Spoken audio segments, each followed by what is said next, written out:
welcome back to my channel. My name is Sapna Tripathi and I am back with new energy and dedication. So why wasting time? Let's get started.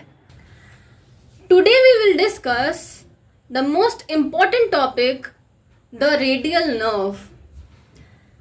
In this video, we will study root value, origin, course and distribution and branches also of radial nerve.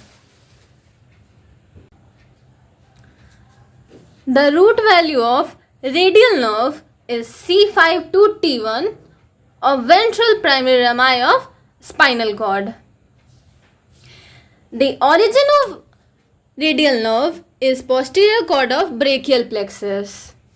I have already discussed the brachial plexus in detail in my previous video.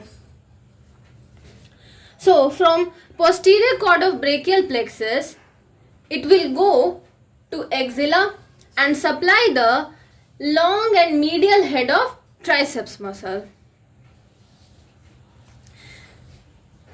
And then it will go to lower triangular space of scapula.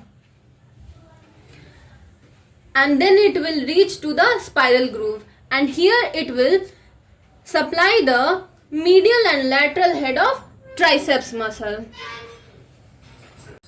Then it will come to lateral aspect of arm and pierces lateral intramuscular septum.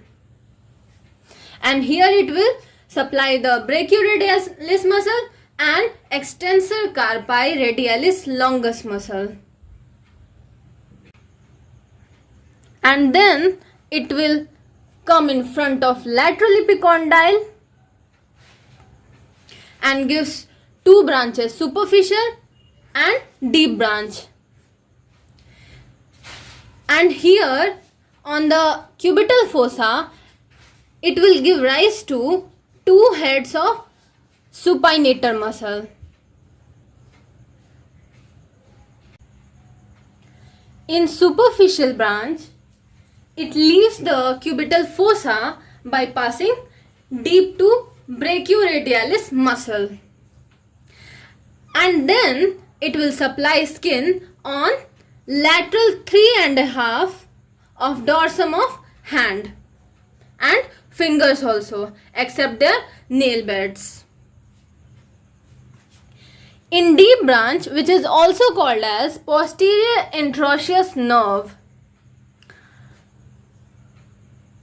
it will pass between the lamina of supinator muscle and then runs behind interosseous membrane. And then it will supply the exterior compartment of forearm. And the extensor compartment muscles are extensor carpi radialis brevis, extensor pollicis longus, extensor pollicis brevis, extensor indicis, extensor digiti minimi and extensor digitorum.